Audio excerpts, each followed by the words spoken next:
Imagine standing before a Shinto shrine at dusk. Lanterns flicker, shadows stretch, and the faint sound of a bell drifts through the air. On a wooden counter, dozens of small silk pouches glimmer under candlelight. Some are crimson, others indigo, some stitched with golden threads. Each is no bigger than the palm of your hand. Yet, within these tiny bags lies something many believe can shape fate itself. These are Omamori, the Japanese amulets of protection and blessing. At first glance, they may look like souvenirs, but the word Omamori comes from the verb mamoru, to protect. Inside, sealed away, is a slip of paper or wood inscribed with prayers or the name of a deity. You are never supposed to open it because what's inside is considered sacred, the very essence of divine power. To open it would release the spirit within, and the protection would vanish. People carry them in wallets, hang them on backpacks, attach them to car mirrors, or even place them by their computer for digital safety. In ancient times, samurai tucked protective charms inside their armor before battle. Today, students clutch them before exams, drivers tie them in cars, and parents give them to children before journeys. The Omamori has always been a companion, silent, portable, and deeply personal. And yet, there's a paradox. In modern Japan, most people will tell you they are not religious. They don't worship every day, they don't necessarily believe in miracles. And still, nearly everyone owns or has received an Omamori at some point. Why? Perhaps it's because these little charms are more than religious tools. They are cultural anchors, family gifts, tokens of love, fashion accessories, and even collectibles in the age of Hello Kitty and anime. So the question we ask at the start of this journey is not simply, what is an Omamori? Instead it is, why does this small, fragile pouch continue to matter across centuries and into the digital age? To understand the weight of this little charm, we must hear the echoes of history it carries. The Omamori is not a modern invention. Its roots stretch back to Japan's earliest beliefs, when people wore magatama, comma-shaped beads of stone, as talismans. In the Heian era, nobles carried cake mamori, embroidered pouches filled with sutras, to guard their journeys. Samurai in the Sengoku period tucked protective slips inside armor before riding into war. And in the Edo period, when pilgrimages flourished, shrines began distributing Omamori widely, embedding them in the very rhythm of everyday life. Fast forward to today, and the Omamori still thrives, but in a very different landscape. Imagine walking into Meiji Jingu in Tokyo or Fushimi Inari in Kyoto. The air is heavy with incense, but the scene at the counter looks almost like a marketplace. Tourists line up, coins clink, and dozens of different Omamori are displayed. For safe driving, for healthy babies, for exam success, even for IT security. The sacred pouch has become both a spiritual vessel and a consumer product. Here lies the tension. On one hand, priests describe Omamori as containers of divine essence, bestowed not sold in exchange for a small offering. On the other hand, racks of brightly colored charms feel almost like merchandise. Shrines outsource production to factories. Characters like Hello Kitty and anime mascots adorn the silk. Are these divine protectors or just souvenirs? The answer, in Japan, is often both. For many Japanese, the question of belief is secondary. You don't have to be devout to accept a gift from your grandmother or to tie a charm to your child's backpack. An Omamori is an act of care, a reminder of connection.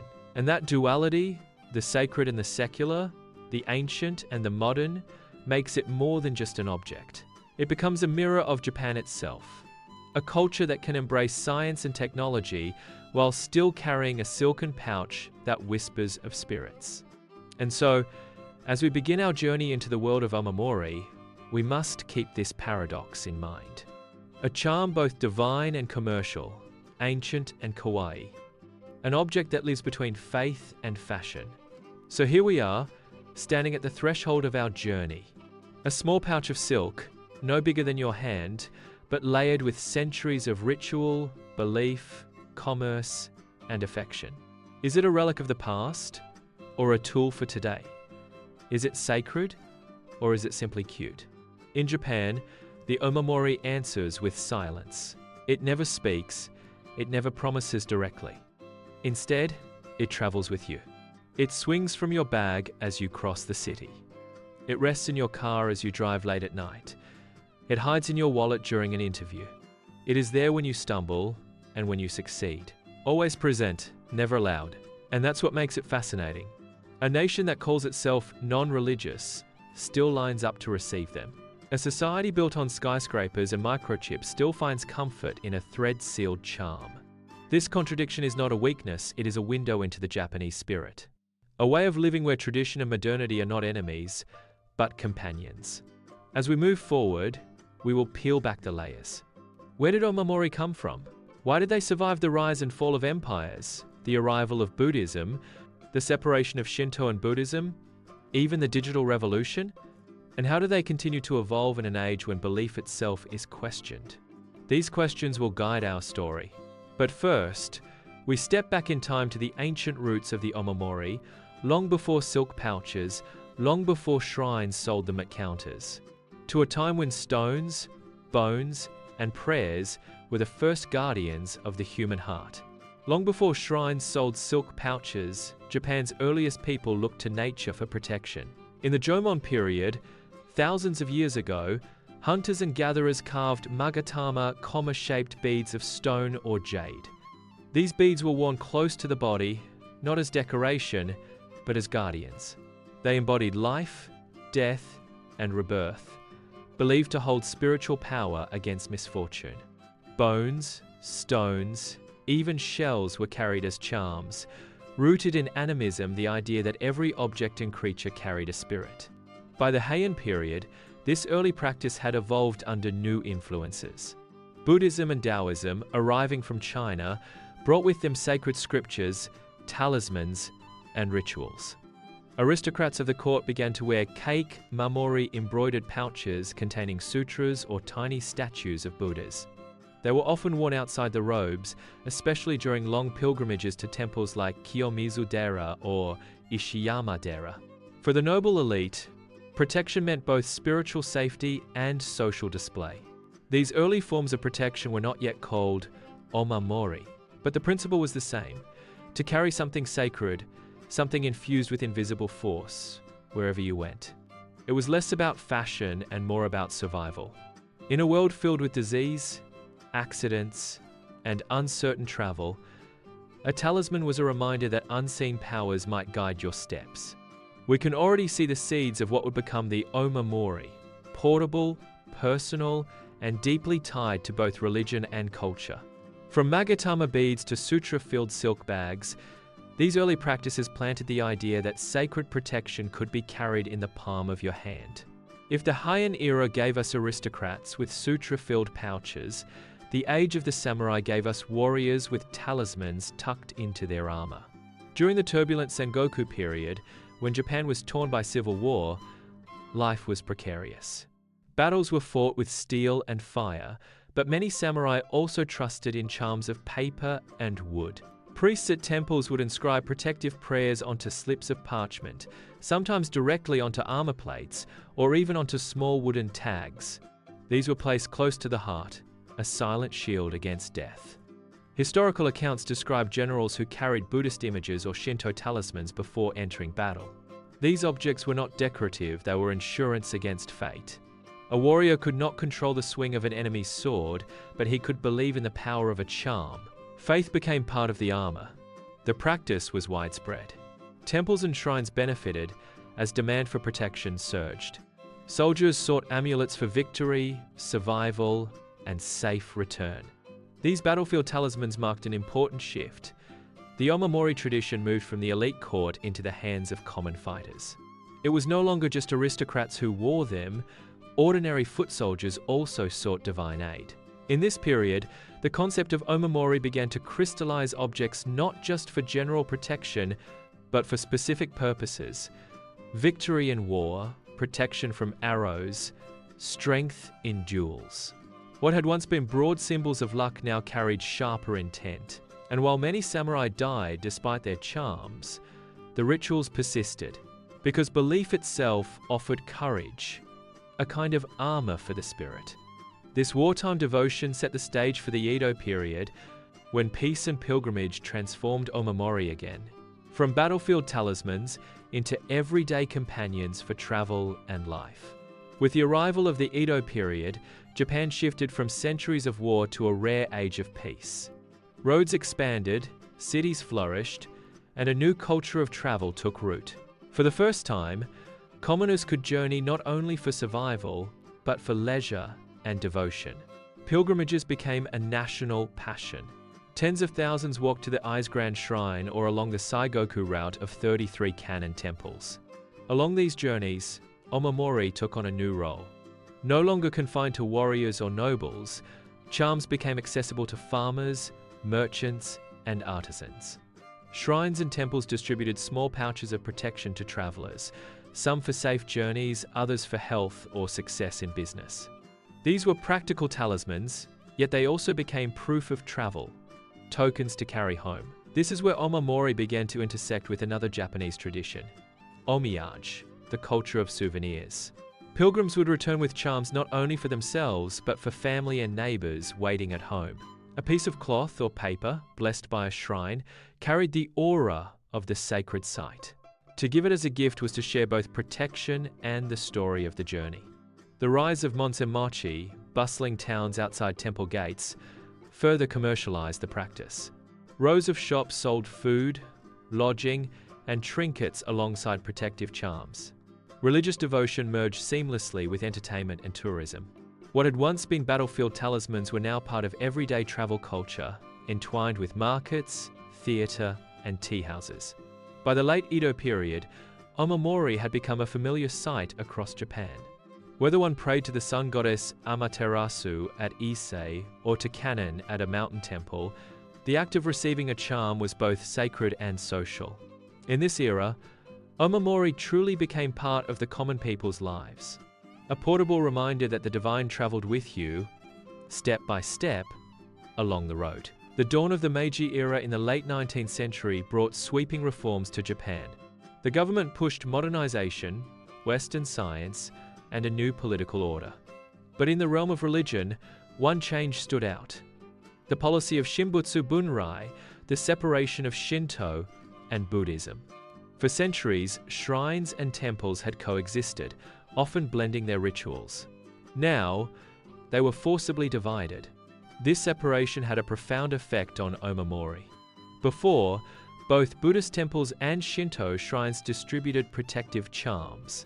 After the reforms, Omamori and shrines began to develop independently of Buddhist traditions, while temples created their own versions. The small pouches became markers of identity. A Shinto amulet might carry the name of a kami, while a Buddhist charm might contain sutras or images of bodhisattvas.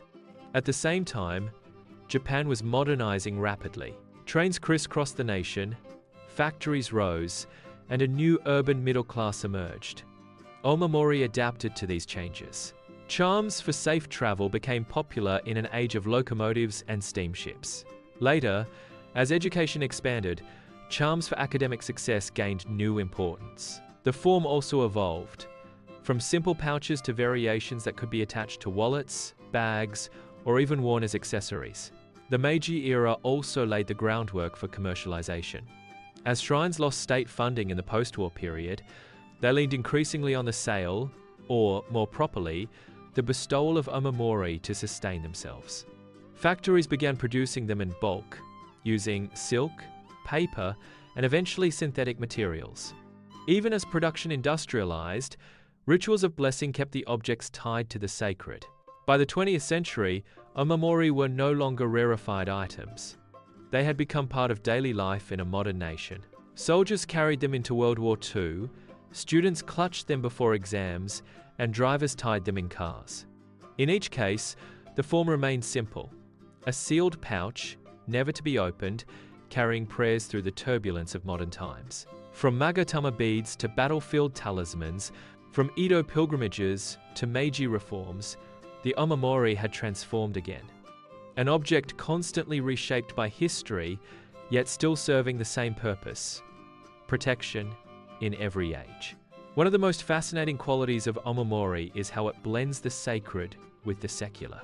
Unlike relics locked away in temples, Omamori are meant to be carried into daily life, into wallets, cars, school bags, and even smartphones. They are physical links between worship at shrines and the struggles of everyday existence. The designs themselves tell stories. A talisman from Ise Shrine might carry the name of Amaterasu, the sun goddess, while one from a Buddhist temple might hold sutras or an image of Kannon, the bodhisattva of compassion. Each pouch is a container, but also a symbol, an emblem that connects the owner to divine presence. But Omamori do more than represent gods. They represent care. Parents give them to children before exams. Lovers exchange them before long journeys. Soldiers carry them into war. In every case, the small pouch becomes a token of human bonds. Its religious power and emotional meaning overlap, creating a dual role: protection from above and love from those beside you.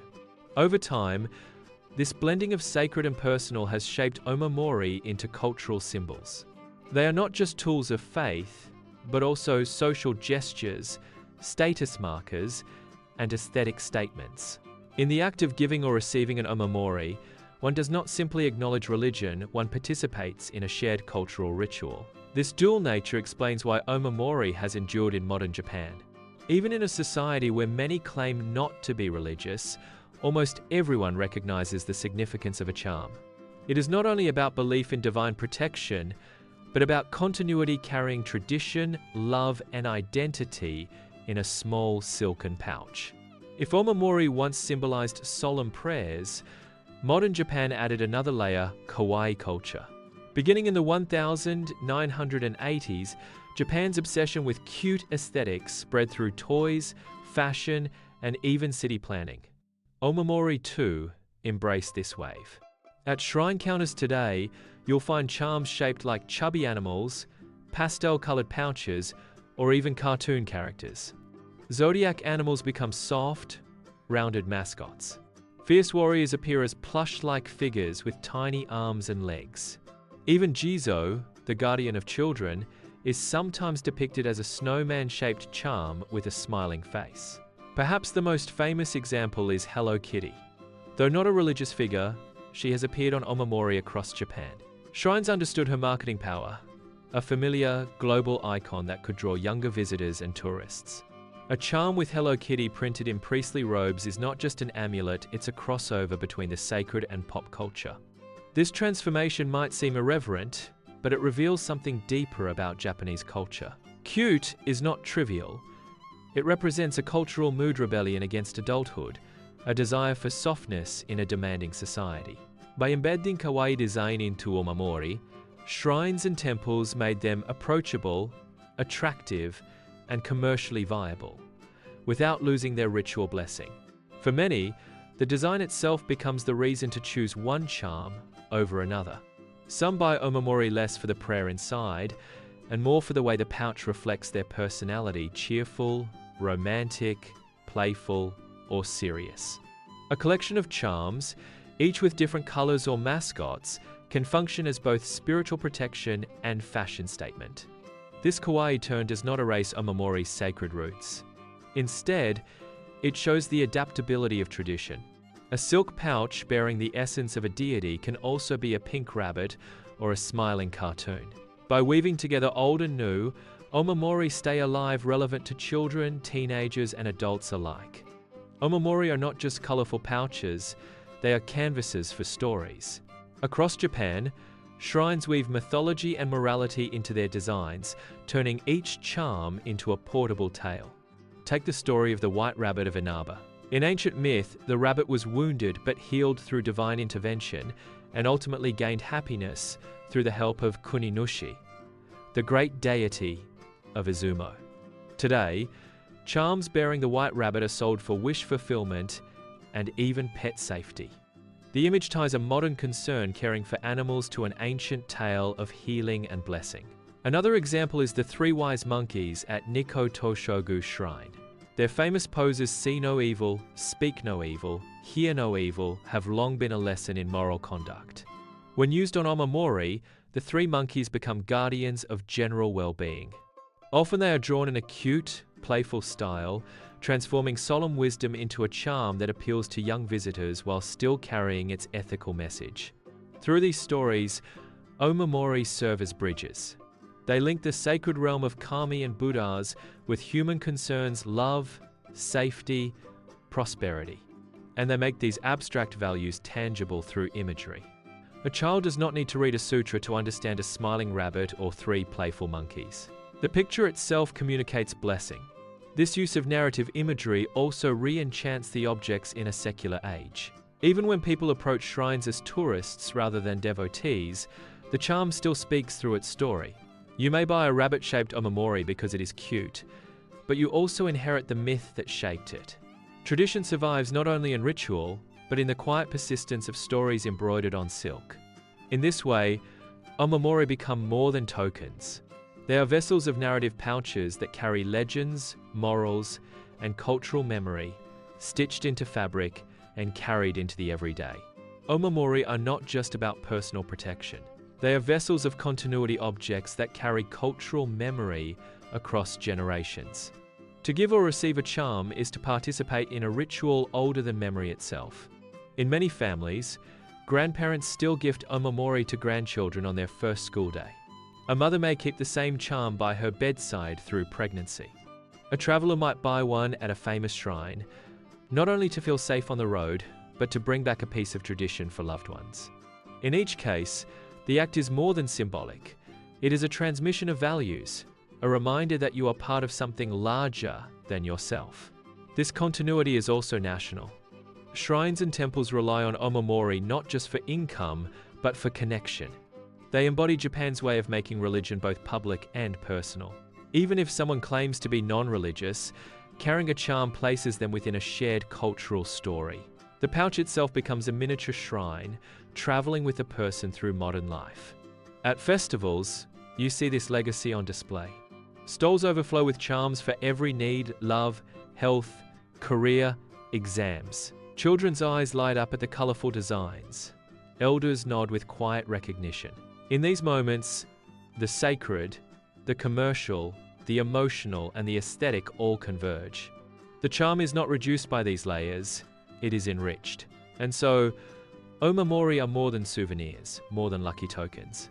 They are threads that stitch together past and present, sacred and secular, individual and community. Each pouch whispers that tradition is not confined to temples or textbooks, it lives in your pocket, in your family, in your journey. This is why Omamori endure. Not because everyone believes in magic, but because everyone believes in care, memory, and belonging. And that, perhaps, is the most powerful protection of all. In today's Japan, Omamori face a curious paradox. Surveys show that a majority of Japanese people do not consider themselves religious. Temples and shrines may not be places of daily devotion, but Omamori remain everywhere on keychains, backpacks, and car mirrors. This reflects a broader cultural tension. On one hand, Omamori are sacred, pouches that contain divine essence, blessed through ritual, never to be opened. On the other hand, many treat them casually, even playfully purchasing them for design, fashion, or simply just in case. A student might not pray every day, but still keeps an exam charm close. A driver may not bow before a shrine, but still ties a safety Omamori inside the car. For shrines and temples, this paradox is both opportunity and challenge. Omamori sales provide crucial income, especially since most shrines no longer receive state support. Yet commercialization can blur the line between devotion and consumerism. When charms are mass-produced in factories, sold at tourist stalls, or decorated with anime characters, some priests worry their sacred power is diluted. Still, this duality may explain Omamori's survival. In a highly secular society, few claim doctrinal faith, but many welcome symbolic protection. Omamori thrive precisely because they do not demand belief. They allow people to participate in tradition without declaring religion. They are small bridges between ritual and routine, between heritage and habit. Thus, the modern challenge of Omamori is not disappearance, but balance. maintaining sacred meaning while existing in a secular, commercial, and globalized world. In modern Japan, Omamori are more than symbols of faith, they are a vital economic lifeline for shrines and temples. With declining state support and fewer regular parishioners, many religious institutions rely heavily on the income generated from charms. Some estimates suggest that for smaller shrines, Omamori sales account for the majority of their annual revenue. Tourism has amplified this role. At famous sites like Meiji Jingu in Tokyo or Fushimi Inari in Kyoto, visitors line up to purchase charms not only for protection, but also as souvenirs. For international tourists, Omamori represent an accessible way to take a piece of Japanese spirituality home. Their portability, bright colors, and affordable price make them attractive tokens of culture. But this success brings new challenges. As demand rises, many shrines outsource production to secular factories. Rows of nearly identical charms appear across the country, raising questions: does mass production diminish their sacred power? Priests insist that blessing rituals restore the divine essence, but critics argue that industrialization risks turning Omamori into mere commodities. There is also the problem of sustainability. Each year, millions of charms are returned to shrines for ritual burning and replacement. While the ceremony is traditional, the sheer volume of silk, paper, and synthetic materials creates environmental concerns. Some shrines have begun experimenting with eco-friendly materials or digital alternatives, but the balance between tradition and sustainability remains unresolved. At the same time, commercialization has widened accessibility. People who would never attend a sermon or read a sutra may still buy an Omamori. In this way, commerce becomes a vehicle for continuity. The challenge is ensuring that in serving tourists and sustaining finances, the deeper meaning is not lost. Thus, Omamori today are both sacred and economic objects, bridges of culture and also engines of survival for Japan's shrines and temples. Omamori were once treasures found only in Japan's shrines and temples. But in today's interconnected world, they have crossed oceans, becoming symbols recognized far beyond their homeland. Travelers often carry Omamori home as gifts. A charm for safe driving might hang in a car in California. A charm for health might rest on a desk in Paris. For many foreigners, Omamori represent more than luck. They embody a piece of Japan itself, a physical reminder of a culture that blends spirituality with art. Pop culture has accelerated this spread. Anime and manga often feature characters carrying or receiving Omamori. Fans watching abroad encounter the charm as part of storytelling, sparking curiosity. Japanese pop idols, films, and dramas also showcase Omamori as accessories of youth and romance. The small pouch thus enters global imagination as both mystical and fashionable. Shops catering to tourists and online markets have amplified the reach. Today, one can order Omamori through international shipping, sometimes even without visiting a shrine. This raises debates. Can a charm still hold power if obtained outside ritual context? For many, the answer is less about belief and more about connection. Even mass-distributed Omamori remind people of their trip to Japan, or their fascination with its culture. This global diffusion creates new meanings. For some, Omamori become collectible souvenirs. For others, they function as meditation tools, reminders to focus on goals or health. In multicultural cities, they may even coexist with charms from other traditions, rosaries, dream catchers, or evil eye amulets, forming hybrid expressions of global spirituality.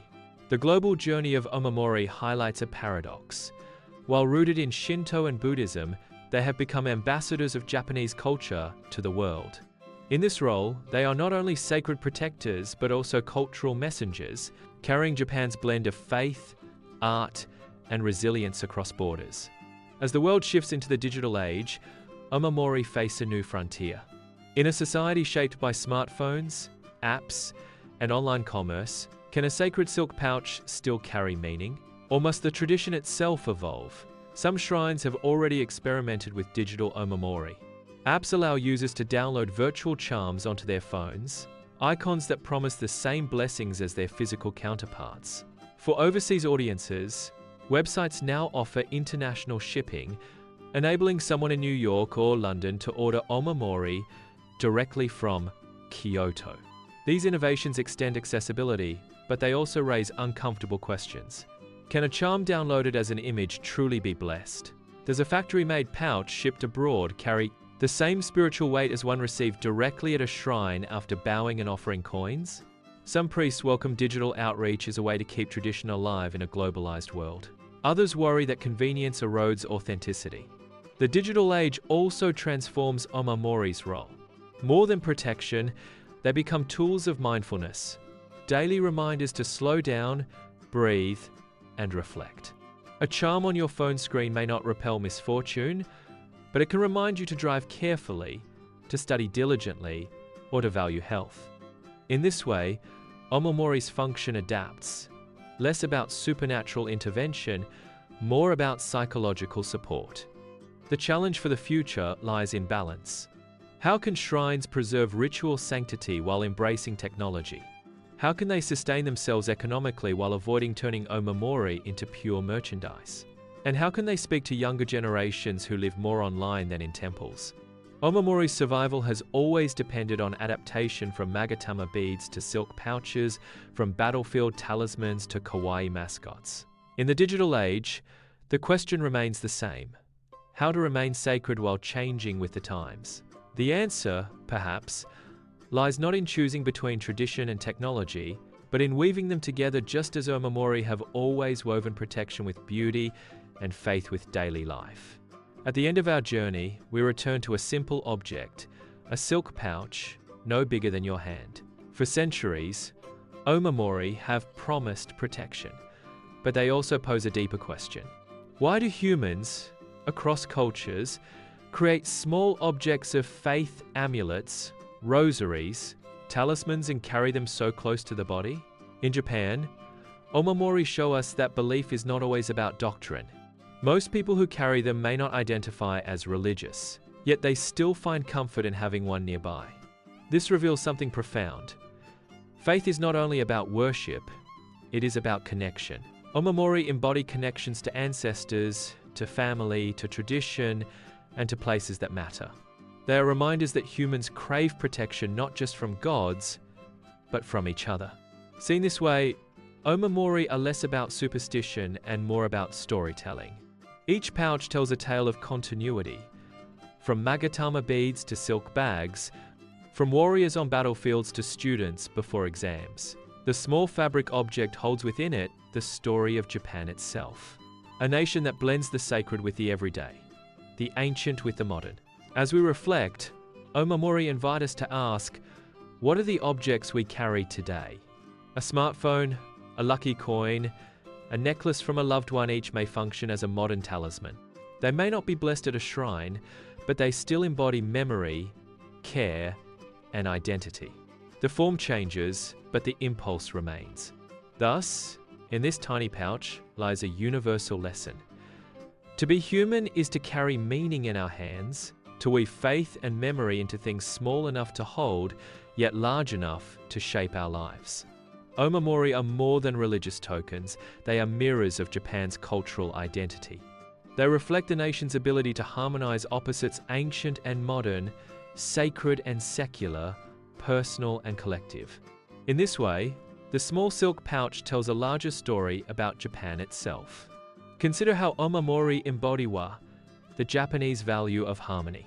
A single charm can protect a student in exams, a driver on the road, or a mother in childbirth. Each role is distinct, yet all coexist peacefully within the same tradition. The coexistence of countless deities, the idea of Yaoyorozu no Kami, 8 million gods, makes space for diversity. This flexibility is one reason why Omamori could adapt to changing times without breaking their essence. Globally, Omamori resonate because they carry universal themes. In Europe, rosaries are held for prayer. In the Middle East, the evil eye wards off danger. In the Americas, dream catchers filter bad dreams. Omamori enter this family of global talismans, yet retain a unique Japanese flavor. Their embroidered silks, their seasonal motifs, their ties to shrines and festivals, all ground them firmly in Japanese soil, even as they travel abroad. For many foreign visitors, Omamori are an introduction to Japan's philosophy of everyday spirituality. They reveal how belief can be gentle, woven into daily routine without rigid dogma. This impression lingers long after the journey. A charm in a suitcase becomes a story told at dinner, a gift passed between friends, a bridge between nations. In this sense, Omamori do not just protect individuals, they project an image of Japan. They show the world a culture that values continuity, aesthetics, and quiet resilience. And in a global era marked by uncertainty, that image itself becomes a form of soft power, a reminder that beauty and care can travel across borders. As we look ahead, the question remains, what future awaits the Omamori?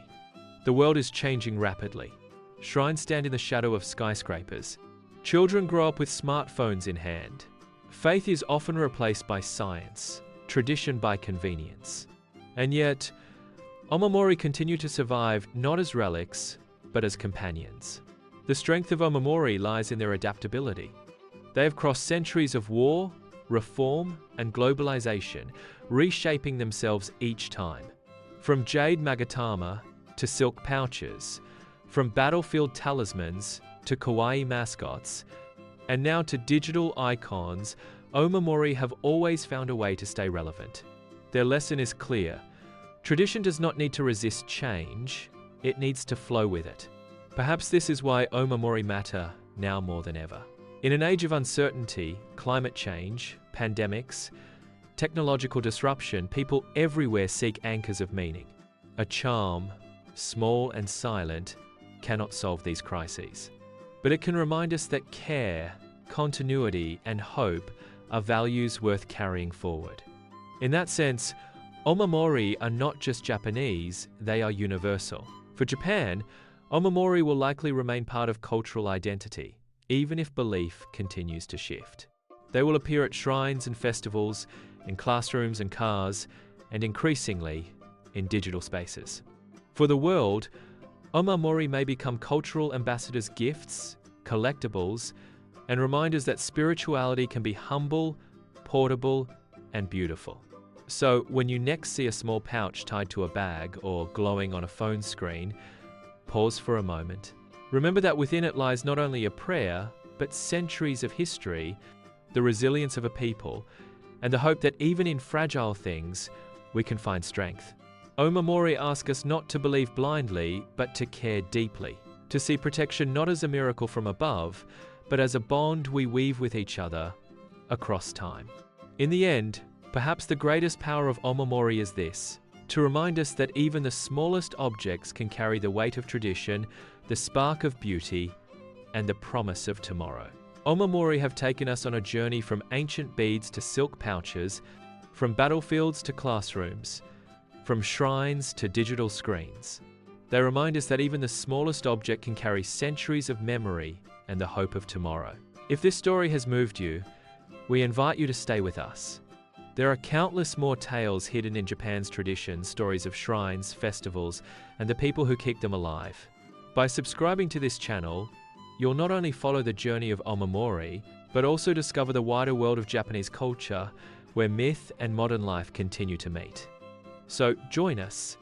Carry these stories with you, just as people have carried charms for generations. And let's explore together what it means to find meaning in the everyday.